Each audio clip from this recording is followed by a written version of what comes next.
That's going to be a larger file.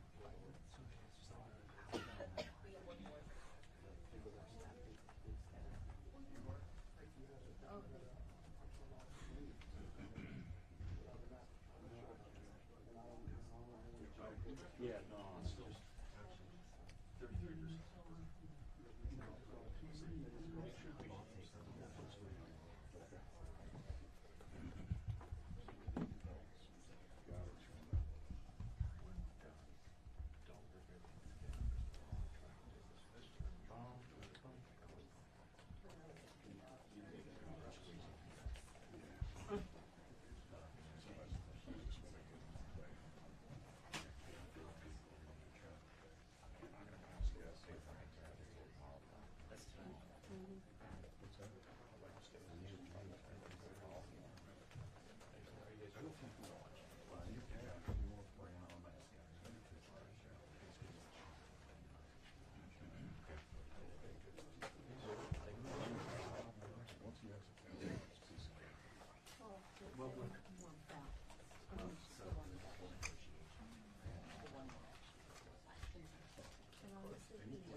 Oh, I'm here for it.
I'm texting you. I don't want to know you. Oh, I'm texting you. We have a 1 minute warning. 1 minute warning. Thank you. Press, everyone, 1 minute warning. 1 minute to Secretary Mayorkas and 91. 1 minute.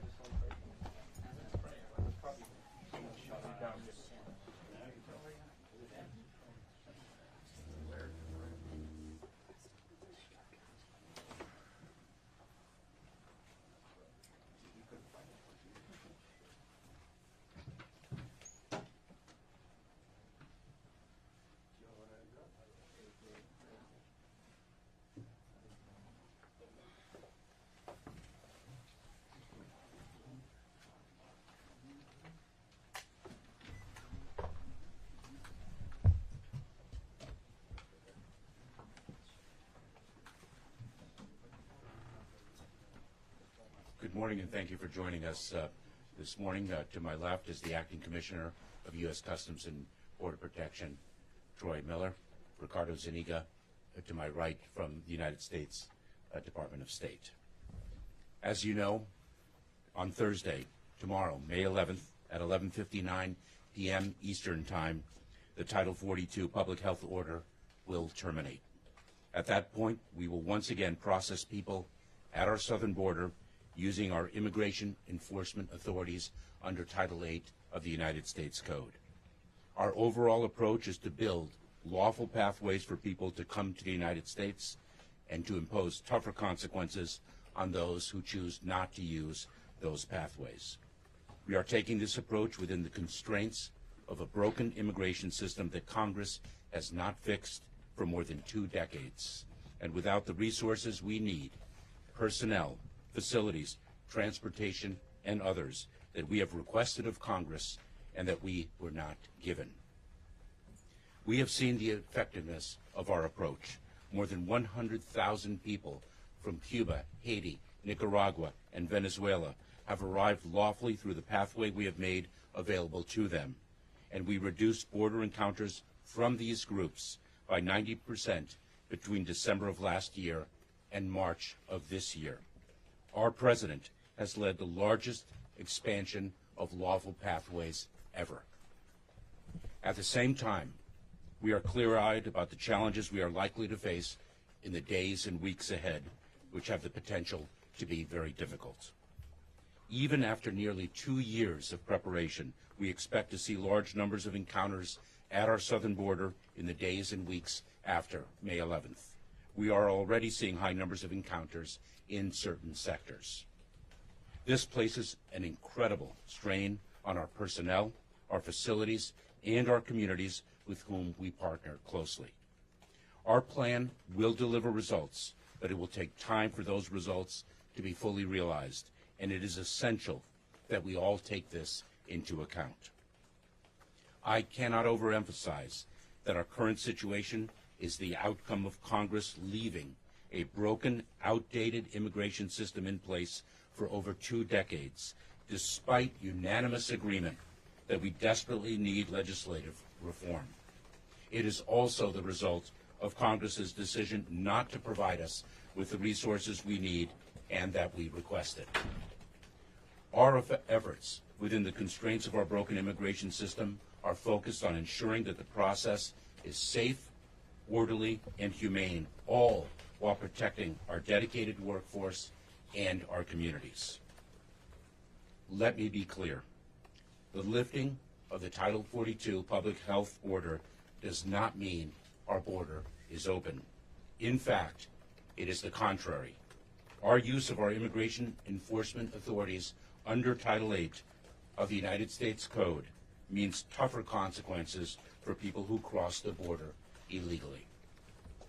Unlike under Title 42, an individual who is removed under Title 8 is subject to at least a 5-year bar on re-entry into the United States and can face criminal prosecution if they attempt to cross again. Smugglers have long been hard at work spreading false information that the border will be open after May 11th. It will not be. They are lying. To people who are thinking of making the journey to our southern border, know this. The smugglers care only about profit, not people. They do not care about you or your well-being. Do not believe their lies. Do not risk your life and your life savings only to be removed from the United States if and when you arrive here. Today, we are beginning a new digital advertising campaign in Central and South America to counter the lies of the smugglers with accurate information about U.S. immigration laws. This campaign adds to our extensive ongoing communications efforts in the region. As you can see by the images before us of removal flights and encounters with our Border Patrol agents, we are making it very clear that our border is not open, that crossing irregularly is against the law, and that those who are not eligible for relief will be quickly returned. Do not listen to the lies of the smugglers. This is what will happen to you. You will be returned. Today, alongside the Department of Justice, we are finalizing a new rule to encourage individuals to use available, lawful, safe, and orderly pathways to enter the United States. The rule presumes that those who do not use lawful pathways to enter the United States are ineligible for asylum. It allows the United States, it allows us to remove individuals who do not establish a reasonable fear of persecution in the country of removal. Non-citizens can rebut this presumption only in very limited circumstances. For example, if they have used our lawful pathways or sought asylum or protection in another country through which they have traveled and were denied. This rule goes into effect once the Title 42 Public Health Order terminates tomorrow, on Thursday at 11:59 p.m. Eastern Time. What I have just described are only a few elements of an expansive effort that began in 2021 to prepare for this transition from the Title 42 Public Health Authority to our tougher immigration enforcement authorities. In addition to obtaining the first increase in Border Patrol agent hiring in over a decade, the first in over a decade, we are in the process of surging personnel to the border, including more than 1,400 DHS personnel, 1,000 processing coordinators, and an additional 1,500 Department of Defense personnel. All of these individuals will allow our law enforcement officers to stay in the field and focus on their critical mission. We are delivering on tougher consequences for unlawful entry, including the return, removal, and expulsion of more than 665,000 people during the first half of this fiscal year. We are conducting dozens of removal flights per week, and we continue to increase our removal flight capability. We are increasing our efficiency and reducing processing times at the border. We launched the CBP One app, which in its first 4 months helped 83,000 individuals schedule an appointment at a port of entry, and we are taking steps to expand available appointments. We bolster the capacity of local governments and NGOs. Just last week, we announced the distribution of an additional $332 million to support communities along the southern border and in the interior of our country. We are leading an unprecedented law enforcement disruption campaign that has led to the arrest of nearly 10,000 smugglers who profit from vulnerable immigrants. Knowing that this is a regional challenge that requires a regional solution, we continue to work with countries throughout the Americas to deter irregular migration. This includes a coordinated campaign with Colombia and Panama to prevent individuals from following ruthless smugglers into the very dangerous Darien. And we are working with our partners in Mexico regularly on a range of issues. We are a nation of immigrants. We are also a nation of laws. Our immigration laws today are outdated. The solution we are implementing are the best available within our current legal authority, but they are short-term solutions to a decades-old problem. The kind of migration we continue to see today requires more resources we have requested and have not received, clearer authority, and modernized processes that only Congress can deliver. We urge it to do so. Now, I think we'll take some questions. Take a few questions. Nick, go ahead. Thank you, Mr. Secretary. We've just seen some images from Texas showing Texas National Guard and DPS physically blocking migrants from climbing up the riverbanks and accessing U.S. soil. Does the department believe that that's a legal enforcement posture by the state of Texas? Nick, I'm going to leave it to our Department of Justice to speak to the lawfulness or lack thereof of those actions. I will tell you this, that our Border Patrol agents and our officers work very closely with the Department of Public Safety in Texas on the ground when it is a coordinated and collaborative effort. It is essential that law enforcement work as one team to address the challenge of the southern border. Quinn, go ahead. Thank you, Mr. Secretary. How many credible fear screening interviews do you expect to conduct on a daily basis, and are you confident that we'll keep up with the number of apprehensions you all are seeing and expect to see in the days ahead? So we are, the Department of Homeland Security, with one of our agencies, U.S. Citizenship and Immigration Services, is indeed surging asylum officers to Border Patrol facilities, as well as to Immigration and Customs Enforcement detention facilities, to conduct an unprecedented number of credible fear screenings under the asylum rule that is going to be implemented beginning upon the end of Title 42. We are surging approximately 1,000 or more asylum officers for that purpose. It is very important to note that the asylum rule will take effect if individuals do not access their lawful pathways, the pathways that we have made available to them. They will face a rebuttable presumption, but a presumption of ineligibility for asylum. They will have to meet a higher bar. This president, our president, has led the expansion of lawful pathways more than anyone else in our history. Adam? Yes, Secretary, we have read that the administration is considering releasing migrants that are there being carefully vetted, and we just had some teams in El Paso yesterday observed some migrants being vetted for an hour and then afterward being released with a permit to stay in the country for a year. I wonder how that process is being done and how secure you are of those vettings that are taking place on the border. So U.S. Customs and Border Protection screens and vets individuals whom we encounter. Individuals, the vast majority of individuals, will be returned, those who do not qualify, from Border Patrol stations or Immigration and Customs Enforcement detention facilities.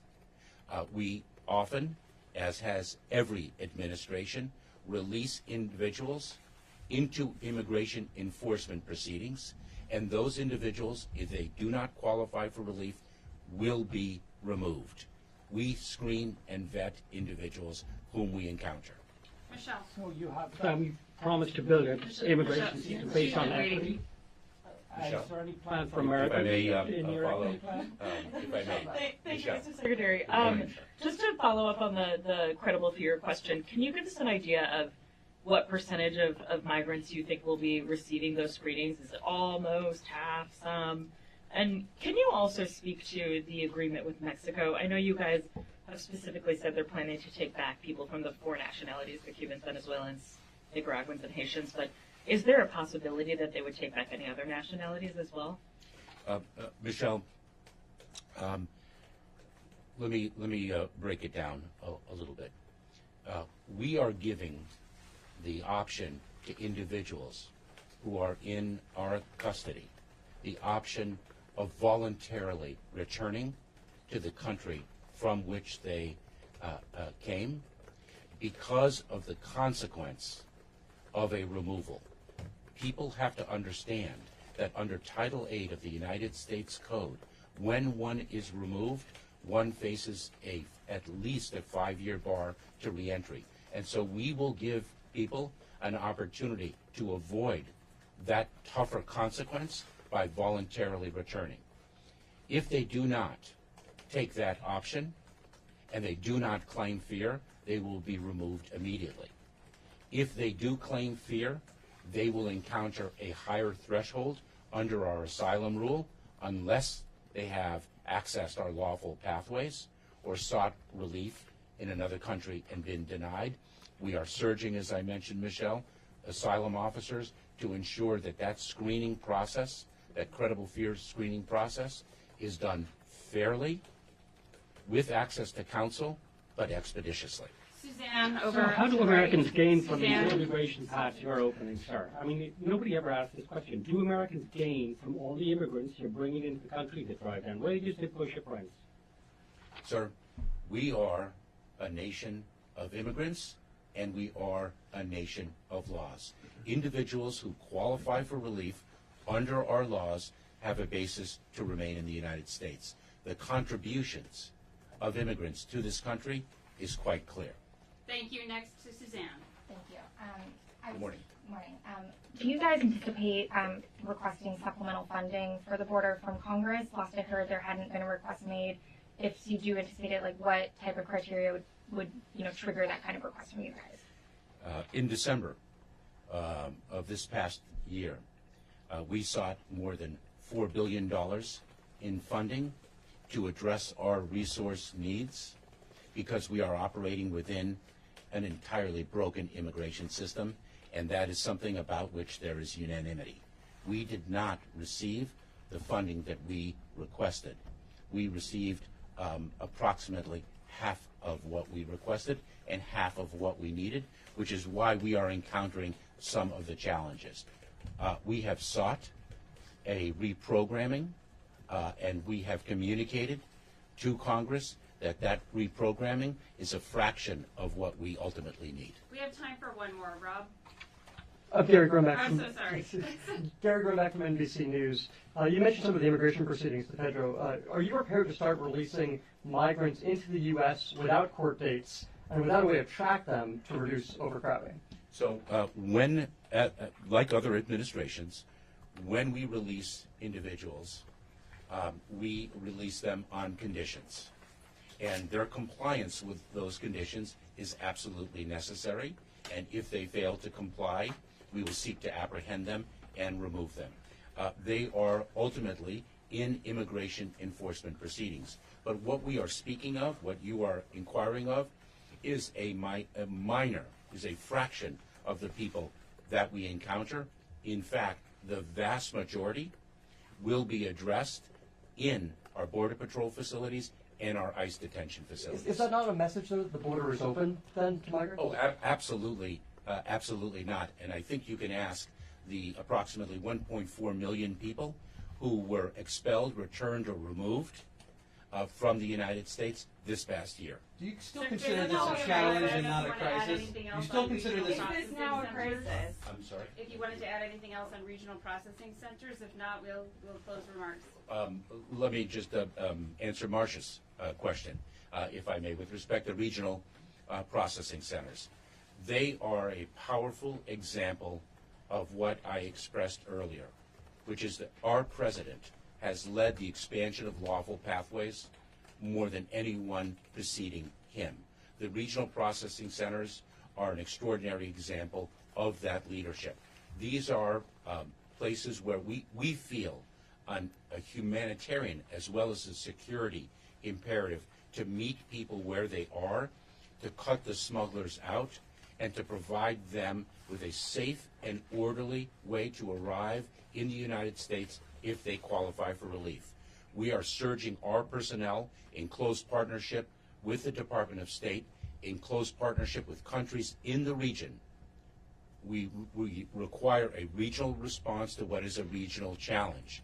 We will, in these regional processing centers, screen individuals to determine whether they are eligible for refugee status in the United States, whether they qualify for what we are expanding in our family reunification programs, or whether on an individualized basis, on a case-by-case basis, as the law requires, whether they are eligible for other humanitarian relief.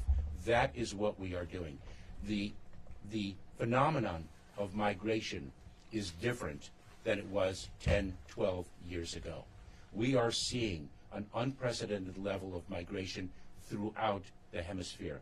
I believe there are approximately 20 million displaced people in our hemisphere.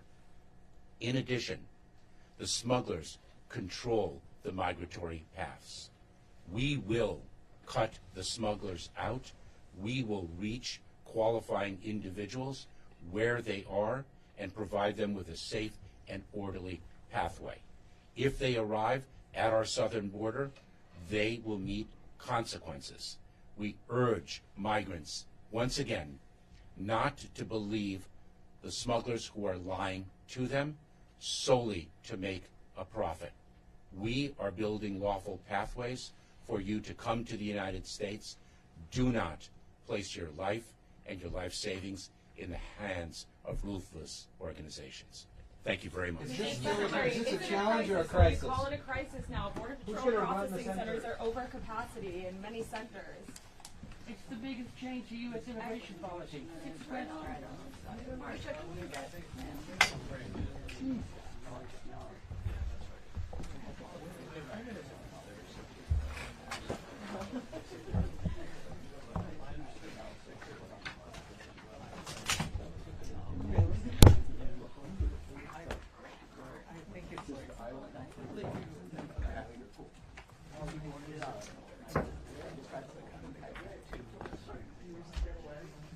You had 100.